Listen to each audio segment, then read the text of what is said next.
Naglain na jud ako ang gibati. Lain akong lawas. Gikapoy na ko pag maayos sa trabaho.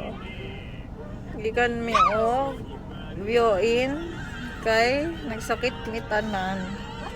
Sao na lang man eh. Nagkagidlay ako.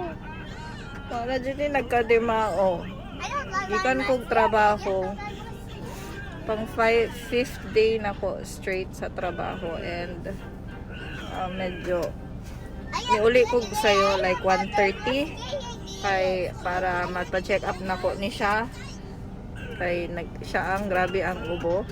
And then karon is naglain na akong lawas. Isundo na po na ako ang iyang kuya. Tapos ako lang isa. Sama pa kaya isa. Arigato gozaimasu. No, sao na lang ni. Wala dyan din nagkatimaw. Laban Japan yun eh, as in. Muna ning giingon. Kapit lang, Beshi. Genki kayo ng isa dire. Pero kapit lang dyan tang duha, no? We can do this. Ora.